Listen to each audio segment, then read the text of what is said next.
viennent sur moi.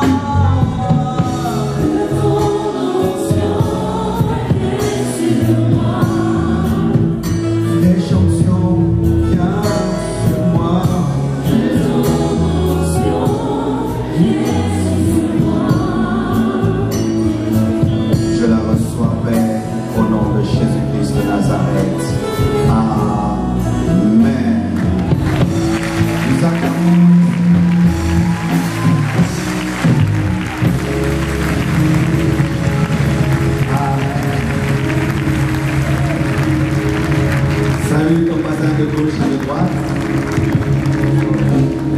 Et lui soit béni ce soir. Amen. Je vous aime beaucoup.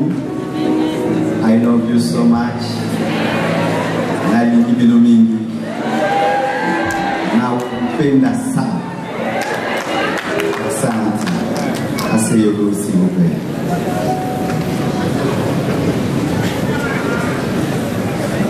Excusez le fait qu'on est passé à la parole un peu tard, c'est parce qu'on nous a dit que vous travaillez ici. Amen.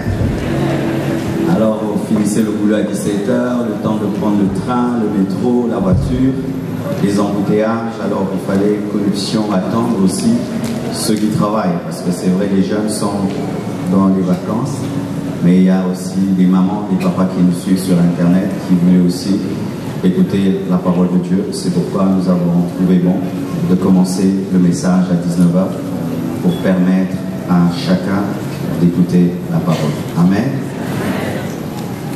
Vous nous permettez d'arriver jusqu'à 21h.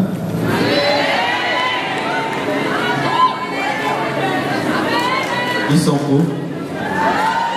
Ils sont contre? Ça va, 20h30 alors. Amen. Je ne suis pas venu seul, je suis venu avec ma femme. Okay.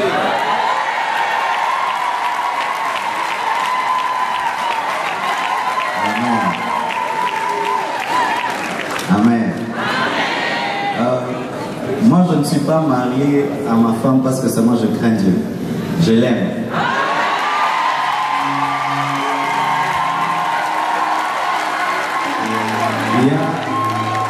Des hommes qui sont fidèles à leur femme parce qu'ils ne veulent pas leur en faire. Moi, c'est pas pour ça. Je l'aime. Amen. Blanche va se tenir debout, nous allons la recevoir.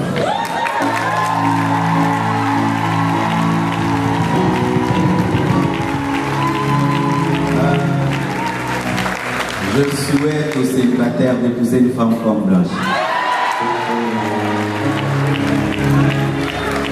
Elle est belle, mais elle est humble, elle est soumise. Amen. Et elle est restée la même personne dans la gloire. Elle ne m'a jamais amené à dévier dans mon message. D'ailleurs, elle me garde dans le message que Dieu m'a donné. Parce que des fois, les hommes dévient à cause de leur femme. Prêchent un peu leur prospérité. J'ai besoin d'une villa. J'aimerais remercier tous les responsables des noyaux de la France, Bruxelles, Angleterre, Suisse, Allemagne, Belgique, qui ont aidé beaucoup le noyau de Paris dans l'organisation de cet événement. Que Dieu vous bénisse et qu'il vous rende au centime. Amen. Homme de Dieu, j'aimerais vous recevoir. S'il y a des serviteurs de Dieu au milieu de nous qui nous ont honorés par leur présence, j'aimerais personnellement vous recevoir. Partout où vous êtes, je vous prie de vous tenir debout, s'il vous plaît. Pasteur, prophète, apôtre, docteur.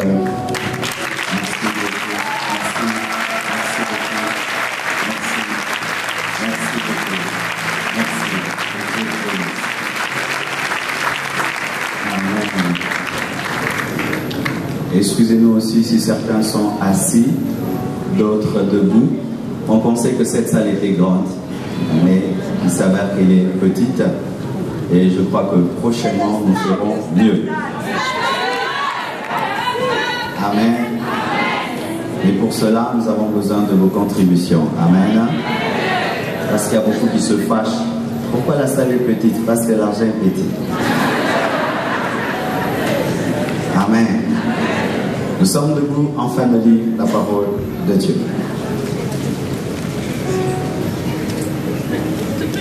Marc 5, verset 1er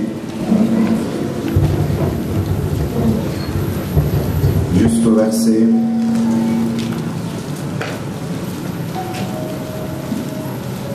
20. Marc 5, 1 à 20.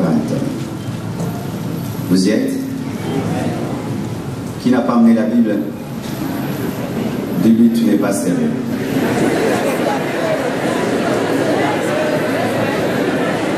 Amen. Nous lisons ensemble Marc 5, 1 à 20. 1, 2, 3. Allons-y. Ils arrivèrent à l'autre bord de la mer, dans le pays des Gadaréniens. Aussitôt que Jésus fut hors de la barque, il vint au-devant de lui un homme, sortant des sépulcres et possédé d'un esprit impur. Cet homme avait sa dame, et personne ne pouvait plus le lier, même avec une chaîne, car souvent il avait eu des fers aux pieds et avait été lié de chaînes, mais il avait rompu les chaînes et brisé les fers, et personne n'avait la force de le dompter. Il était sans cesse, nuit et jour, dans les sépulcres et sur les montagnes, criant et se meurtrissant avec des pierres. Et on vit Jésus de loin, il a couru, se prosterna devant lui, et s'écria d'une voix forte: Qu'y a-t-il entre moi et toi, Jésus, Fils du Dieu très haut? Je t'en conjure, au nom de Dieu, ne me tourmente pas. Car Jésus lui disait: Sors de cet homme, esprit impur. Et il lui demanda: Quel est ton nom? Légion est mon nom, lui répondit-il, car nous sommes plusieurs. Et il leur priait instamment de ne pas les envoyer hors du pays. Il y avait là, vers la montagne, un grand troupeau de pourceaux qui paissaient. Et les démons le prièrent, disant: Envoie-nous dans ces pourceaux, afin que nous entrions en eux. Il leur permit, et les esprits impurs sortirent, entrèrent dans les pourceaux, et le troupeau se précipita des pentes escarpées dans la mer. Il y en avait environ 2000 et ils se noyèrent dans la mer.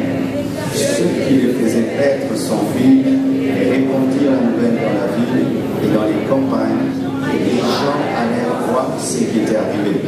Ils vinrent auprès de Jésus et ils virent le démoniaque, celui qui avait eu la légion, assis, vêtu et dans son bon sens, et ils furent saisis de frayeur. Ceux qui avaient vu ce qui s'était passé leur racontèrent ce qui était arrivé au démoniaque et au pourceau. Alors ils se mirent à supplier Jésus de quitter leur territoire. Comme il montait dans la barque, celui qui avait été démoniaque lui demanda la permission de rester avec lui. Jésus ne lui permit pas et lui dit: Va dans ta maison, vers les tiens et raconte-leur tout ce que le Seigneur t'a fait et comment il a eu pitié de toi. Il s'en alla et se mit à publier dans la Décapole tout ce que Jésus avait fait pour lui, et tous furent dans l'étonnement, acclamant la parole.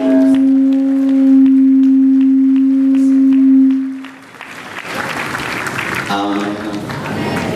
Que Dieu soit loué. J'espère que ces lampes ne distraient pas. Il n'y a pas moyen de remettre des lampes normales, que ça ne bouge pas comme dans une boîte de nuit. C'est possible? Non? Non? Là, il fait trop noir maintenant. Donc, les seules lampes prévues, c'est celles qui bougent. C'est bon. Concentrez-vous sur le prédicateur, d'accord? Amen. Je suis sûr que beaucoup de nous qui sommes des lecteurs de la parole, nous avons déjà eu à lire l'histoire du possédé de Gadara. C'est parmi les histoires importantes de la Bible. Pour beaucoup de choses, il y a des enseignements sur la démonologie, sur la divinité de Jésus, sur la compassion de Dieu, sur l'évangélisation. Je vais faire l'effort en quelques minutes de vous parler de ce que Dieu a déposé dans mon cœur à ce sujet. Amen. Y a-t-il moyen que les gens ne passent pas devant, s'il vous plaît? J'aurais du mal à me concentrer. Qu'on ne passe plus devant. La Bible dit dans Marc 1, ils arrivèrent à l'autre bord de la mer dans le pays de Gadarénia. Aussitôt que Jésus fut hors de la barque, il vint au-devant de lui un homme, sortant des sépulcres et possédé d'un esprit impur. Et nous voyons que Jésus-Christ s'est déplacé, pas pour 2 personnes, il ne s'est pas déplacé pour 4, ni même pour une famille, il s'était déplacé pour une seule personne. Cela me touche au plus profond de moi. Le grand Dieu, le Fils de Dieu, le grand prédicateur, l'homme d'onction, des miracles, des prodiges, des foules viennent pour l'écouter. Voilà qu'il abandonne des foules et prend un bateau seulement pour rencontrer un homme. Et cet homme qu'il est allé rencontrer n'était pas un roi. Il ne s'est pas déplacé pour un roi, parce qu'on peut se déplacer pour un homme lorsqu'il est riche, lorsqu'il est élevé. Mais c'était un homme qui habitait les sépulcres.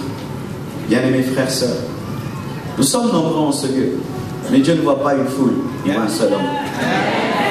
Il voit un seul homme.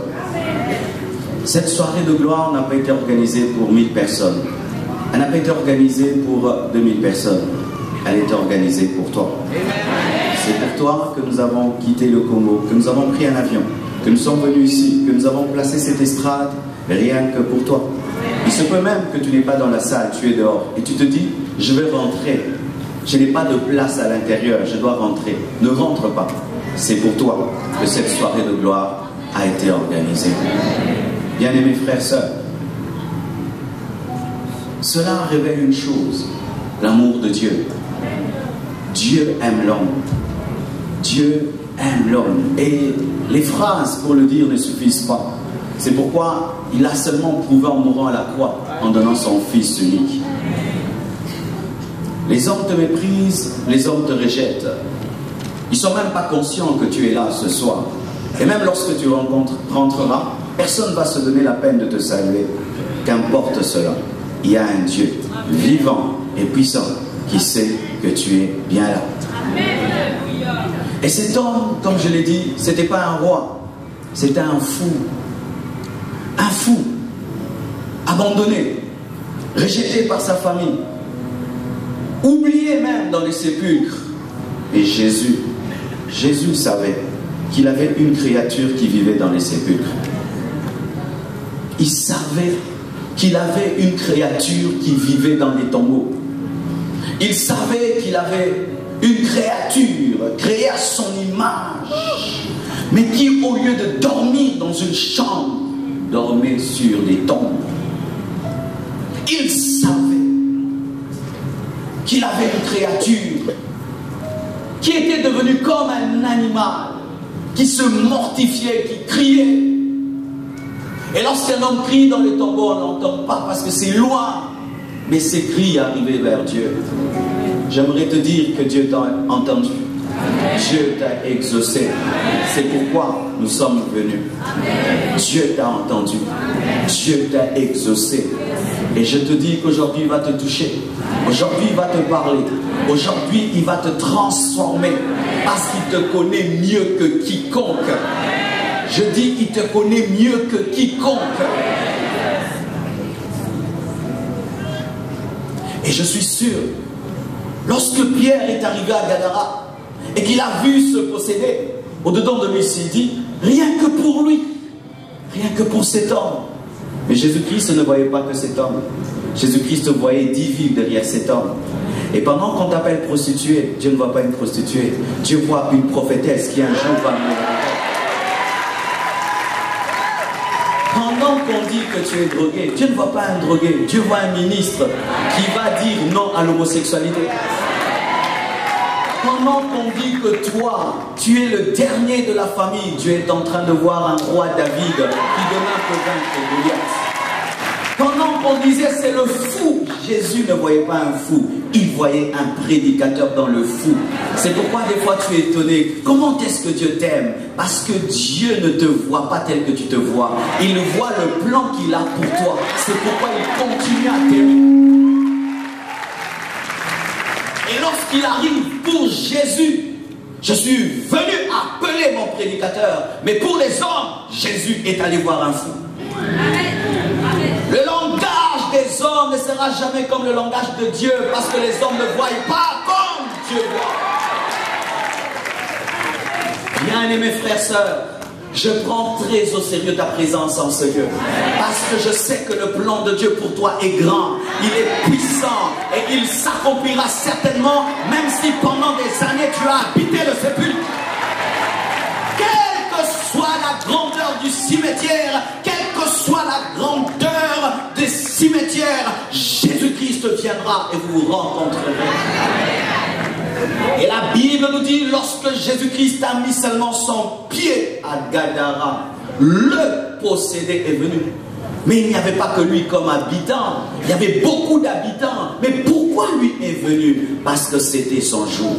Pourquoi tu es venu? Parce que c'est ton jour. La publicité passait sur Internet, la publicité passait sur YouTube, sur Facebook. Ton ami a dit, j'ai pas le temps. Mais toi, tu as senti, je dois aller. Pourquoi? Il y aura une rencontre entre le divin et l'humain. Aujourd'hui, il y aura une rencontre entre le divin et l'humain. Et il y aura une explosion de grâce.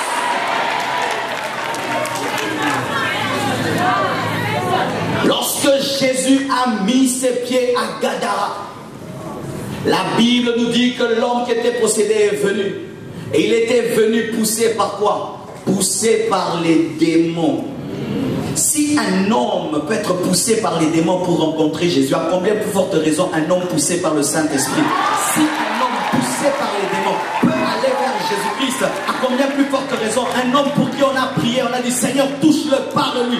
Bien-aimé, ce n'est pas un hasard, tu n'es pas là au hasard. Si tu penses que tu es venu perdre ton temps, si tu penses que tu es venu accompagner quelqu'un, si tu penses que tu es venu faire plaisir à ta copine, si tu penses que tu es venu faire regarder Pasteur Marcelo, j'aimerais te dire que ce n'est pas cela, c'est Dieu qui t'a attiré en ce lieu afin de te parler.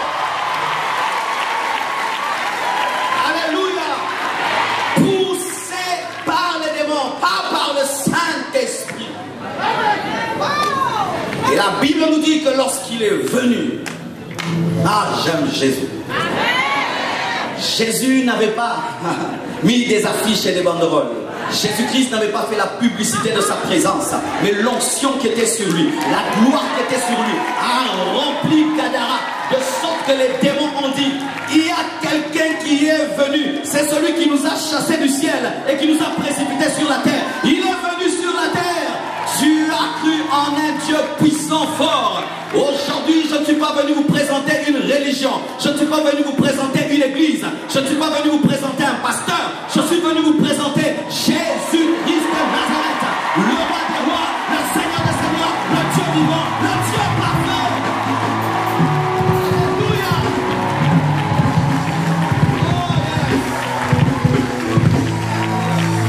Alléluia. Il met son pied et qui vient l'adorer? Un démon. Jésus met son pied à Gadara. La Bible nous dit que le possédé est venu et il s'est prosterné. Il ne s'était pas prosterné parce qu'il était spirituel, il s'était prosterné parce qu'il était possédé.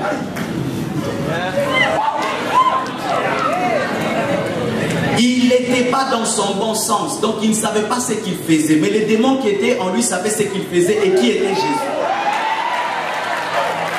C'est pourquoi, n'ayez pas peur des démons, ils adorent Jésus. N'ayez pas peur des démons, ils adorent Jésus.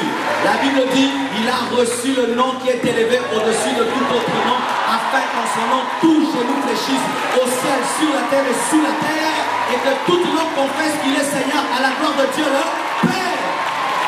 Jésus est plus que la franc-maçonnerie, Jésus est plus que la rose-croix, Jésus est plus que la franc-maçonnerie. La franc-maçonnerie, c'est la maternelle, c'est la maternelle. Je dis la franc-maçonnerie, c'est la maternelle. Maternelle dans les choses spirituelles. Et c'est trop bas d'entrer dans la franc-maçonnerie. C'est comme si tu quittais l'université, tu vas à la maternelle. Vous tous ici qui êtes dans la franc-maçonnerie, vous êtes à la maternelle. Venez à l'université du christianisme, de la foi en Jésus. Alléluia.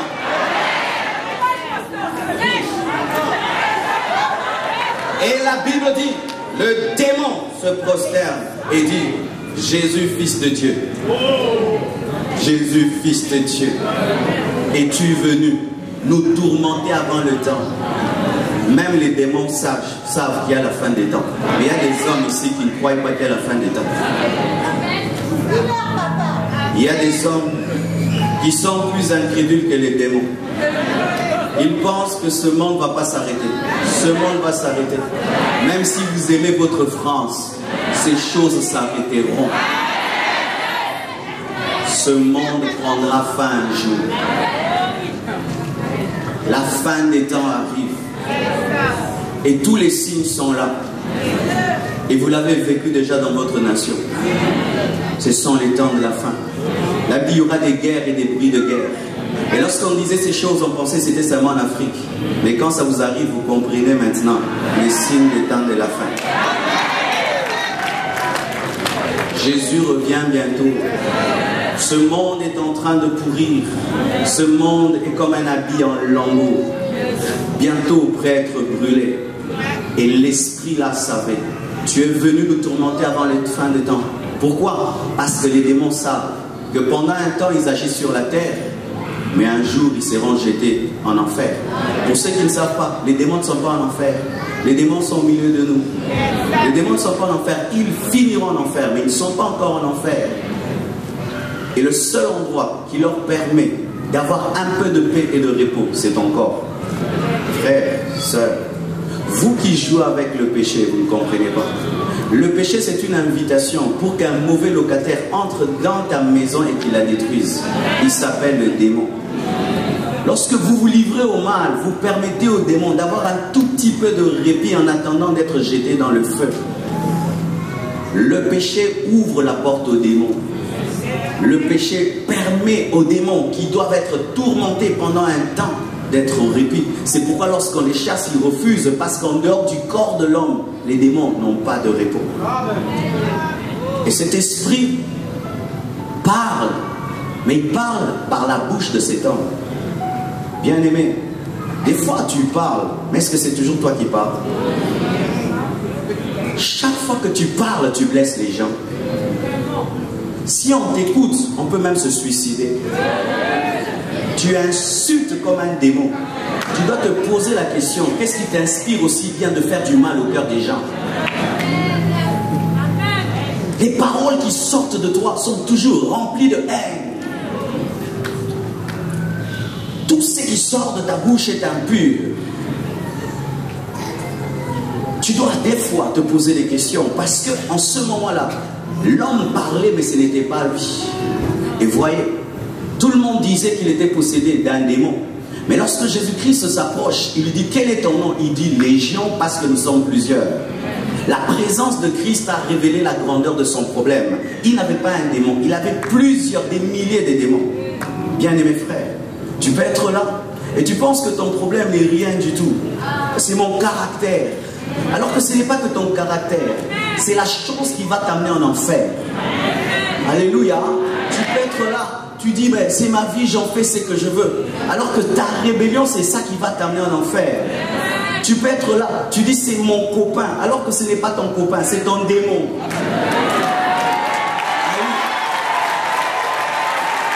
Tu peux être là.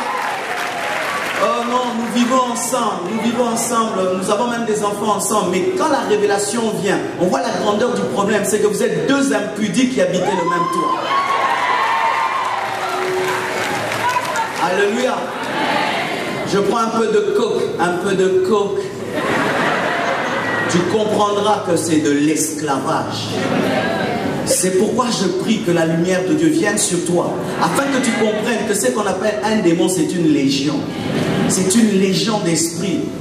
Que ton problème n'est pas si simple et qu'il faut une solution puissante. Et il a dit à Jésus, es-tu venu nous tourmenter avant le temps? Parce que Jésus-Christ lui disait, esprit impur, sors de ce corps. Voyez ceci. Jésus-Christ parlait, les démons criaient. Pourquoi? Jésus-Christ est plus fort. Il est plus puissant. Aujourd'hui, l'église crie, les démons parlent. C'est anormal. L'église parle, les démons crient. Mais nous crions, les démons parlent. Nous crions, démon, sors! Et puis les démons disent, je ne sors pas. Je ne sors pas. Mais tu vois, le frère, il a transpiré. Le démon n'a même pas transpiré. Ce n'est pas normal. C'est nous qui avons le pouvoir. Jésus parlait, les démons ont crié. Jésus parlait, les démons criaient. Et l'autorité n'est pas dans la voix, n'est pas dans le volume. L'autorité dans l'intimité, dans la révélation de Christ, c'est ce qui chasse les démons. Ce n'est pas bouger, nakati, nakati, nakati, nakati, comme je vois des gens. Ils font maintenant du sport spirituel pour chasser les démons. Non, c'est le pouvoir que tu as par ta communion avec Christ qui chasse les démons. Jésus parlait, mais les démons criaient parce qu'il était plus fort. Et la Bible nous dit que les démons ont prié et Jésus a exaucé. On vous dit que le miracle, c'est toujours l'approbation de Dieu. Aujourd'hui, je veux vous dire que Dieu a exaucé les démons. Ils ont demandé qu'on ne les jette pas en dehors du territoire, qu'on les jette dans les cochons. Jésus a exaucé. Il pouvait aussi témoigner l'exaucement. Quand il rentre parmi les démons, aujourd'hui on a prié, Dieu nous a exaucés. Et toi maintenant, ton problème c'est que malgré que tu vis mal, si tu vois des petits miracles, je suis en communion avec Dieu. Est-ce que les démons là allaient aller au ciel parce que Jésus les a exaucés? Oh non, Dieu m'avait protégé dans un accident, il m'aime beaucoup. Oh, Dieu a exaucé aussi les démons. La manifestation des miracles n'est pas toujours la preuve que tu es en communion avec Dieu. Je répète, la manifestation des miracles, ce n'est pas toujours la preuve que tu es avec Dieu. J'ai demandé que Dieu me donne le visa, il me l'a donné. Donc je suis son enfant. J'ai demandé à Dieu, non, c'est pas vrai. Est-ce que les démons étaient des enfants de Dieu? Mais ce qu'ils ont demandé coïncidait avec le plan.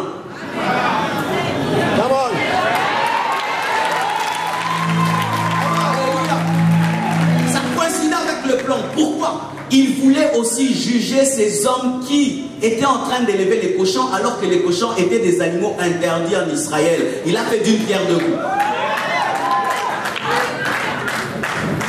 Bien aimés frères, des fois vous allez à l'église et puis un homme de Dieu prie pour vous et puis vous voyez la main de Dieu et ça vous suffit. Si j'ai vécu quelque chose, donc Dieu est d'accord avec toute ma vie. Ce n'est pas vrai.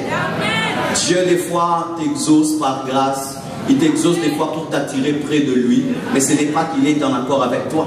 N'est-ce pas que des fois nous faisons des choses dans la vie de nos enfants alors que nous ne sommes pas d'accord avec eux? Et tu penses que chaque fois que tu es exaucé, c'est toujours l'approbation divine. Et il dit va.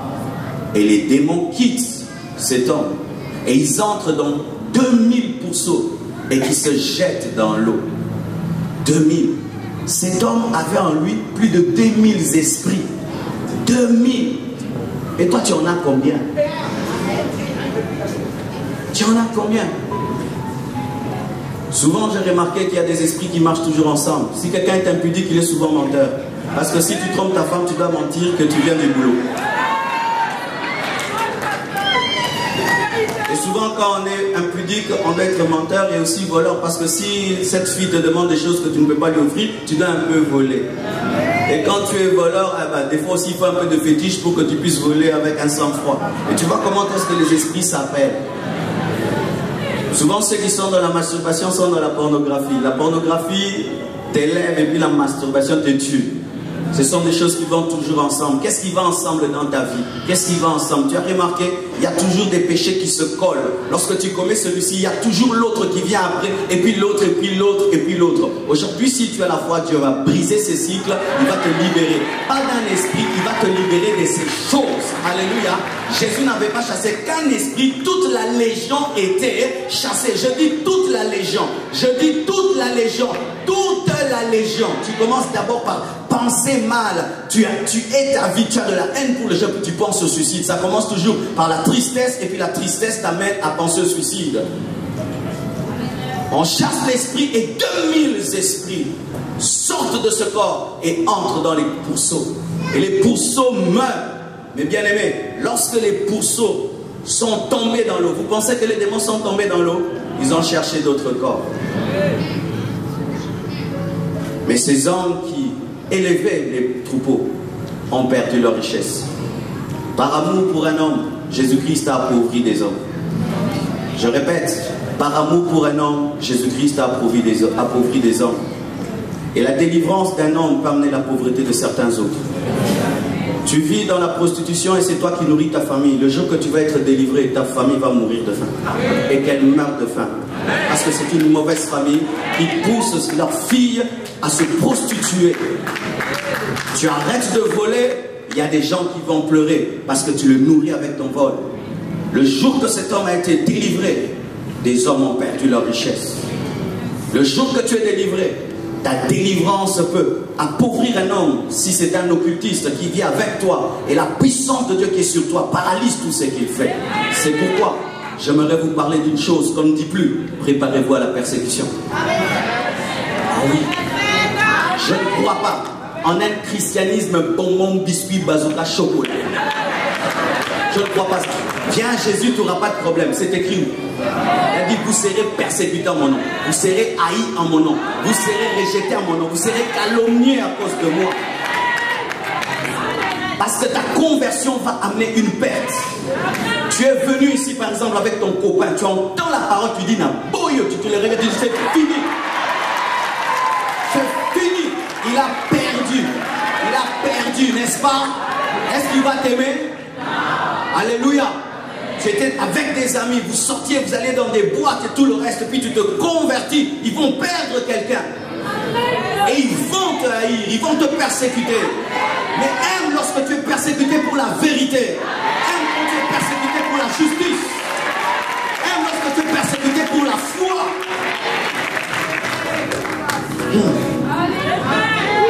Peux-tu dire que tu aimes Dieu? Il suffit seulement que tu sois un tout petit peu persécuté pour ta foi, pour que tu abandonnes et tu viens vers les pasteurs. Pasteur, vous ne m'avez pas dit toute la vérité, mais ça devient dur. Ah, ça sera plus dur. Ça sera plus dur. Il n'y a pas de disciple qui soit supérieur à son maître. La Bible dit, tous ceux qui vivront dans la justice seront persécutés. Lorsque tu crois en Jésus, il y aura des persécutions. Et c'est un bonheur que de souffrir pour celui qui a souffert pour toi. C'est un privilège que de souffrir pour celui qui est mort à la croix. Je suis heureux lorsqu'on me calomnie à cause de Jésus. On dit je suis magicien mais j'ai l'onction. Alléluia. Je suis heureux. Parce que si je ne servais pas Jésus, jamais on allait me calomnier de sorcier. Je suis heureux. C'est un bonheur. Il a été dénudé pour toi. Un jour, toi aussi, tu seras dénudé pour lui. Et c'est une grâce que de souffrir pour Jésus. Des hommes perdront à cause de toi.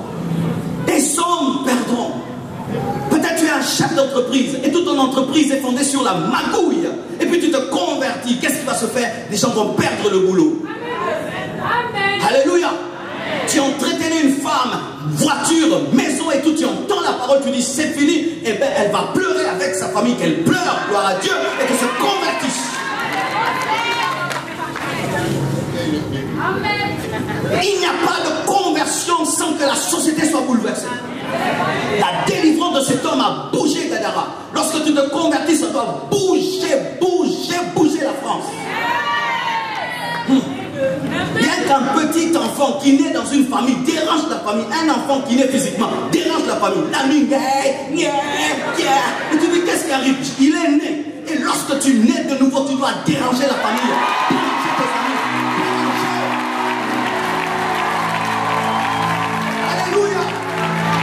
Tu es né. Ça, ce n'est pas bien. Ça, je ne ferai plus. Arrête, tu déranges. Non, ça, ce n'est pas bien. Jésus vous aime. C'est ça. Tout était calme à Gadara. Mais ils préféraient le calme qu'ils avaient, mais un homme qui souffre. Comme dans certaines familles. On accepte que tout soit calme. Avoir un enfant qui est mongol et qu'on ait l'argent par l'occultisme. Comment, papa, tu peux rendre ton enfant mongol pour que tu deviennes riche? Comment tu peux sacrifier tes enfants pour avoir l'argent pendant que lui est en train de crier? Vous êtes en paix. Mais le jour de sa délivrance, tout tombe. Et je prie que les choses tombent, que les choses tombent, que les choses tombent. Il a appauvri toute une entreprise, rien que pour sauver un homme, afin de révéler la valeur de l'homme. L'homme est sans prix. S'il faudrait t'acheter, les milliards et les billions ne suffiraient pas. C'est pourquoi Dieu a donné le sang de son Fils. Si quelqu'un veut t'acheter, qu'il te donne le sang de Jésus. Et il appauvrit Gadara pour sauver un homme. Et la Bible nous dit, cet homme, après sa délivrance, était assis, vêtu et dans son bon sens. Bizarrement, dans sa délivrance, on parle de vêtu. C'est qu'avant, il n'était pas vêtu. Et c'est bizarre, vous vous dites que vous n'êtes pas des fous, mais vous vous dévêtez. Ah, des sœurs qui se dévêtissent, c'est que vous êtes folles.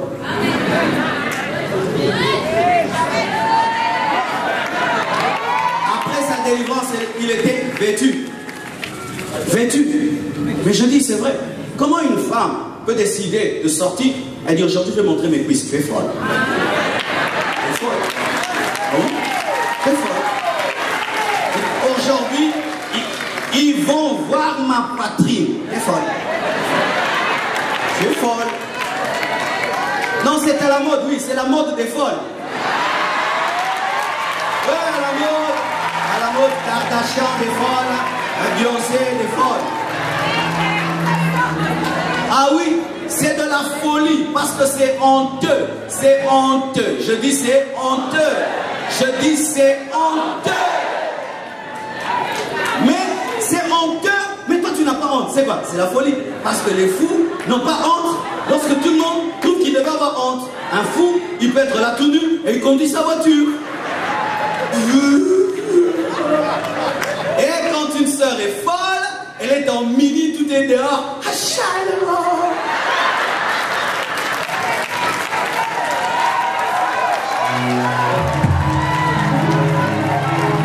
vous assure, vous connaîtrez la vérité. Et la vérité vous affranchira des mini et des body bizarroïdement bizarres. Et des fois, vous dites non, parce que nous sommes en France, nous sommes à Paris. Archi faux. J'ai fait l'étude de leurs mœurs. Il fut un temps, ils s'habillaient très très bien. Très très bien. Très très bien. C'est Paris, c'est Bruxelles.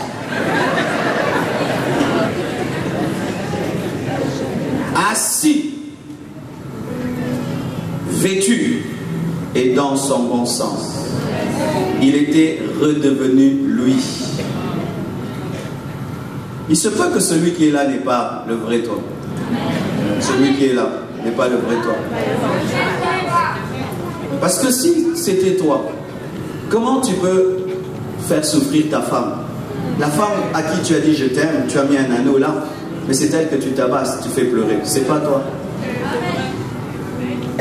Comment l'homme que tu as épousé, tu as dit je t'aimerai, mais tu es devenue une femme insoumise. Ton mari dort en pleurant et tu sais que cet homme, je le fais pleurer. C'est pas toi. C'est pas toi. Au fond de toi, tu connais la parole de Dieu, tu connais la loi de Dieu, mais tu vis à l'encontre et tu t'entêtes parce que c'est pas toi. Mais la Bible nous dit cet homme était dans son bon sens. La puissance de Dieu est capable de te restaurer. Elle est capable de faire que tu sois le vrai toi. Que Dieu te donne le bon sens et qui permette à ce que tu reviennes à la surface. Et là, l'Esprit de Dieu me parle des rétrogrades. Au milieu de vous, il y a des gens qui, un temps, avaient un haut niveau spirituel. Tu priais beaucoup, tu craignais Dieu, tu étais un modèle, un exemple. Mais aujourd'hui, tu es rentré dans le monde. Tu n'es plus toi. Même si tu fais semblant, même si on continue à te respecter comme avant, mais au fond de toi, tu sais que tu n'es plus toi. Sois sincère avec Dieu, afin qu'il te libère et qu'il te restaure. Car j'aimerais vous dire, vaut mieux être un inconverti qu'être un rétrograde. Parce que l'inconverti pêche sans la connaissance, mais le rétrograde pêche en connaissant la volonté de Dieu. Ça fait un temps que tu as abandonné Dieu. Tu l'as abandonné. Tu es parti loin de lui.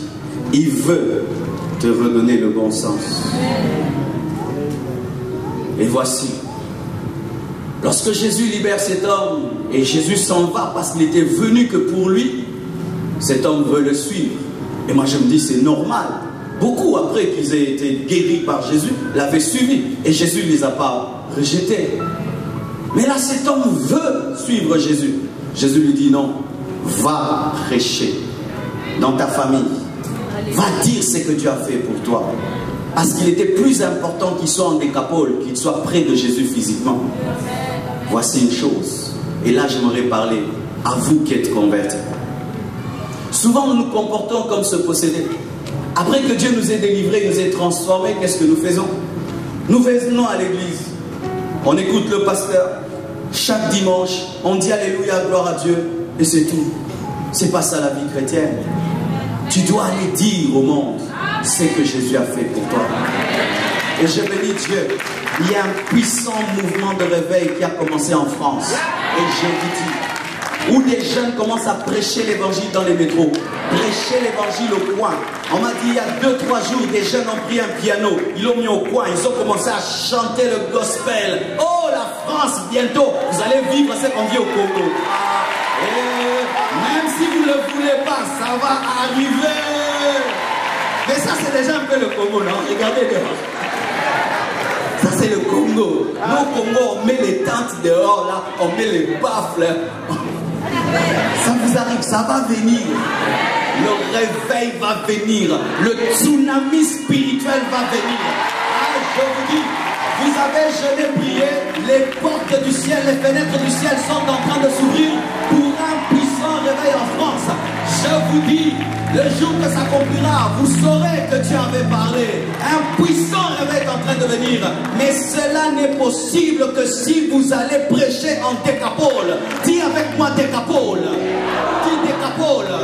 Dis ma famille c'est Décapole. Mon université c'est Décapole.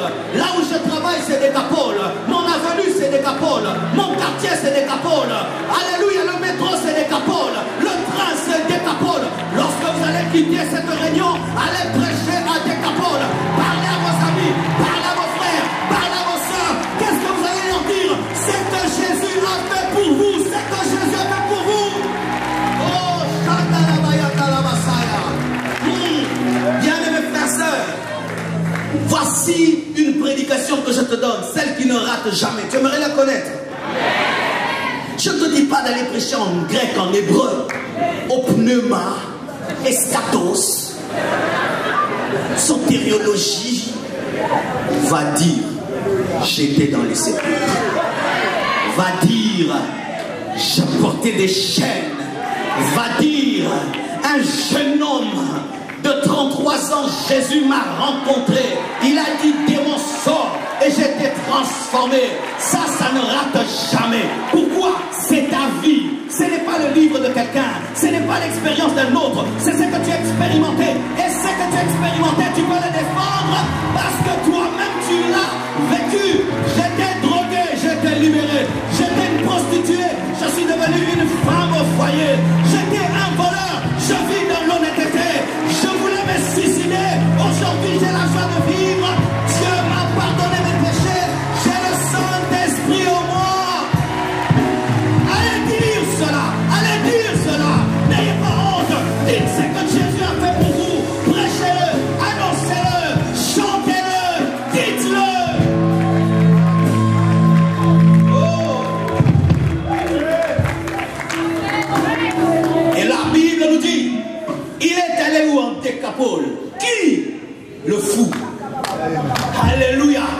On l'avait oublié, mais Dieu ne l'avait pas oublié. On l'avait mis dans un placard de la destinée, mais Dieu l'a sorti de là. Et j'aimerais te dire, toi qui me regardes, les gens disent, toi tu es fini. Dieu a un plan d'évangélisation au travers de toi. Un ministère à te donner, une destinée à te révéler. Dieu a un plan. Dieu a un plan. Je dis Dieu a un plan. Dieu a un plan. Il te réserve 10 villes. Et là-bas tu vas chasser les démons. Tu vas guérir d'autres fous. Tu vas guérir d'autres fous.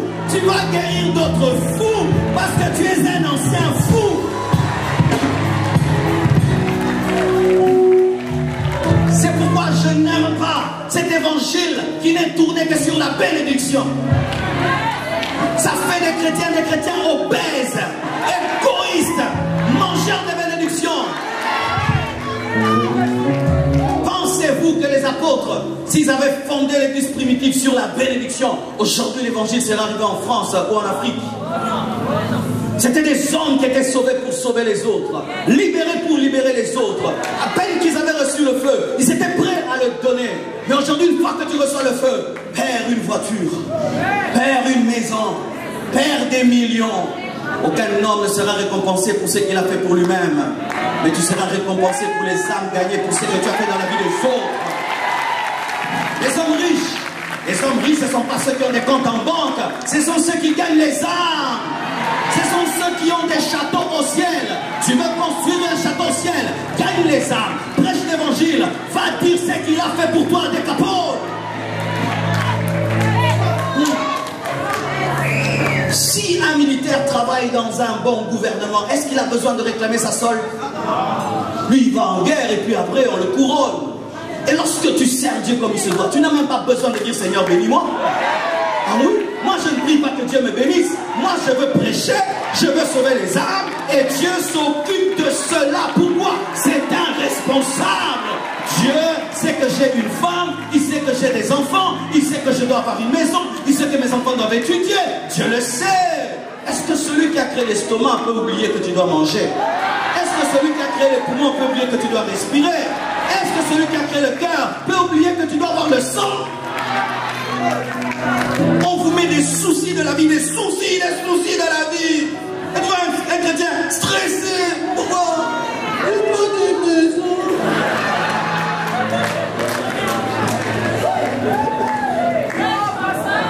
Alléluia. Cherchez premièrement le royaume des cieux et sa justice, et le reste sera donné par-dessus. Par-dessus, revenons à la parole fondamentale, revenons aux bases de la parole, et vous ne chercherez pas les bénédictions vous chercheront. Je n'ai rien fait pour que cette salle soit payée. Des gens ont payé cette salle, des gens ont payé l'hôtel, des gens ont envoyé le billet. Moi je fais quoi? Je prêche. Je prêche seulement. Et vous allez payer encore Bercy, je prêche.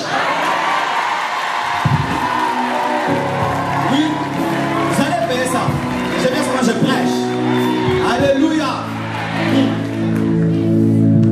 Lorsque tu t'inquiètes pour ta vie, tu es comme quelqu'un qui est en train de compter les cheveux quand il peigne, ceux qui tombent et ceux qui ne tombent pas. 2 cheveux, 3 cheveux, mais je vais devenir chauve. Ça tu le fais? Dieu dit qu'il a compté chacun de 2 cheveux. Même quand ils tombent et qu'ils sont remplis dans ton peigne, il sait que tu as perdu 1000 cheveux aujourd'hui. Et il maîtrise les autres détails. Voyez aujourd'hui, une sœur très jolie se convertit. Au lieu qu'elle pense gagner les âmes, elle pense à se marier. Quel manque à gagner? Je vous dis, ma sœur, tu vois avec ta beauté là, si vraiment tu commences à gagner les âmes, tu vas amener à l'église, même les gens que le pasteur ne peut pas amener.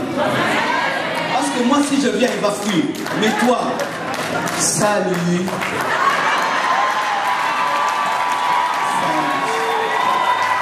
Faites-le, je vous dis, faites-le, faites-le, faites-le. Tu l'as fait dans le monde, tu vas le faire pour Jésus-Christ. Tu l'as fait dans le monde, tu vas le faire pour Jésus. Et qu'est-ce qui arrive? Elle vient de se convertir, et puis on commence à dire, tu dois te marier, tu dois te marier. Maintenant, au lieu de chercher de gagner le monde, elle veut gagner un frère. Frère, bonjour. Frère, bonjour. Frère, bonjour. Non, va gagner les âmes. Va prêcher l'évangile. Il se peut que l'homme de ta vie, c'est encore un païen. Quand il va se convertir, c'est lui qui va t'épouser. Alléluia. Un frère dynamique. Dans le monde, il était dynamique. Il se convertit. On dit non, mon frère, maintenant, tu dois devenir riche. Tu dois devenir riche. Au lieu qu'il utilise ce dynamisme pour prêcher l'évangile, mais il cherche l'argent. Euro, euro, euro, euro, euro, euro, euro, euro, euro, euro. Et ça fait que nous ratons le réveil. Parce que qu'est-ce qui amène le réveil? C'est lorsque les nouveaux convertis prêchent l'évangile. C'est comme ça que le réveil arrive. Notre église a commencé 800 personnes. L'année qui vient, 1000 personnes. Après, l'année qui est venue, 2000. Après l'autre année qui est venue, 4000. Là, nous sommes à 4800 personnes. Une croissance de 800 personnes en 3 mois. En 3 mois, 800 personnes. Comment? Je leur ai inculqué. Ici, les choses de mariage, non. Vous donnez d'abord les âmes. Et vous savez, ils se marient. et il se marie, et il se marie. Pourquoi? Dieu est un responsable. En sortant de ce lieu, allez prêcher l'évangile. Allez prêcher l'évangile. Il veut entrer dans la barque, mais il n'y avait pas de place pour lui. Jésus n'avait pas une place pour le posséder de Gadara. Il ne pouvait pas devenir l'un des apôtres. Et des fois, ce qui vous tue aussi, vous aimez trop le ministère. Il voulait entrer dans la barque du ministère, être parmi les apôtres. Jésus dit, pas ici, toi là-bas. Vous rêvez de la chair, comme il y a des lumières jaunes, bleues. Moi aussi. Moi, je vais me poster en aussi. Moi, je vais commencer à tenir le micro comme ça.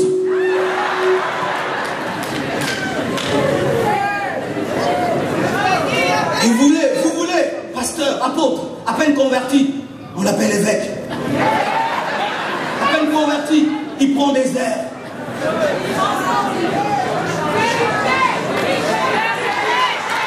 Il faut qu'on transporte son sac. Parce que lui, il voit des visions. Sortez de l'orgueil, sortez de l'orgueil, sortez de l'orgueil, sortez de l'orgueil. Dieu cherche des serviteurs, Dieu cherche des serviteurs. Et si vous ne savez pas, il y a des fidèles assis sur les bancs qui gagnent les âmes plus que les pasteurs sur les chaires. Il y a des fidèles sur les bancs qui gagnent les âmes plus que les pasteurs. Au dernier jour, nous serons étonnés, certains fidèles seront plus récompensés que leurs leaders. Ne vous distrayez pas en cherchant des glorioles dans le ministère. Nous, quand nous sommes convertis, ce n'était pas pour prêcher, c'était pour servir Jésus. Un jour, Dieu te parle, il te dit de tout abandonner, tu le fais, mais nous ne l'avons pas cherché. Et lorsqu'il a voulu entrer dans la barque, Jésus l'a dit, je n'ai pas besoin de toi, j'ai déjà Pierre. Pierre, si tu viens ici, va t'étouffer, Pierre. Si tu commences à entrer dans les problèmes de l'église où tu veux des postes, tu serais étouffé par un Pierre. Il est à côté de votre pasteur. Lui, il arrête tout le monde. C'est un numéro 5. Il bloque tout le monde. Vous connaissez votre Pierre dans votre église? Lui, il bloque tous les petits. Il vous bloque. Il vous bloque. Alors, Jésus savait que Pierre va bloquer le possédé de Gadara. Mais il voulait déjà que la Décapole soit sauvée. Il dit, ne viens pas ici dans cette barque. C'est dangereux. Il y a Judas ici. Va en Décapole. Bien-aimé, lorsque vous vous battez à avoir des responsabilités et Dieu s'oppose, il vous protège des blessures. Il vous protège des blessures. Il vous protège des blessures. Parce qu'il est possible de servir Dieu puissamment. Tu aides les orphelins et les veuves. Qui le sait? Mais tu le fais.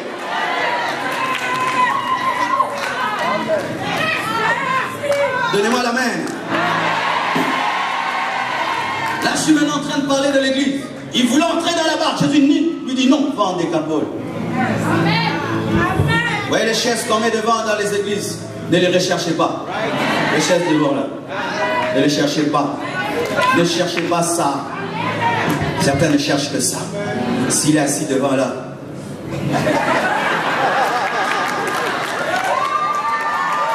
tu t'es converti pour une chaise, que tu sois derrière, que tu sois devant. Si tu es un grand homme, tu es un grand homme.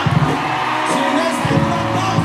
Ce n'est pas la position que tu as dans le culte qui détermine qui tu es, mais c'est ce que tu as à l'intérieur.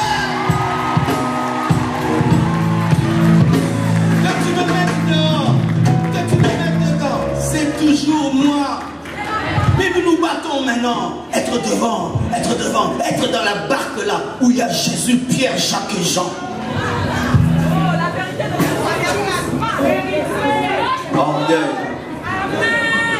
Et cet homme a compris. Il a laissé Jésus partir, mais il a gardé dans son cœur et il est allé prêcher. Souvent, venons, nous écoutons une parole après le culte. Quand les émotions ont pris fin, nous oublions. Mais lui n'a jamais oublié. Il a rencontré un homme qui lui a prêché, qui l'a libéré. Et quand Jésus a disparu physiquement, il l'a gardé dans son cœur. Lorsque tu viens dans une réunion et que Dieu te parle, ne reste pas dans les émotions et les sensations. Mais pendant qu'on prêche, Tu es en train de prendre des graves décisions. Pratique ces décisions. Dieu t'a dit quelque chose, va le faire. Sinon, tu es venu en vain, tu as perdu ton temps. Il fallait que tu restes à la maison. Prenez des décisions. C'est pourquoi ce soir, nous allons prier pour des personnes qui sont dans des sépulcres, pour des personnes indomptables.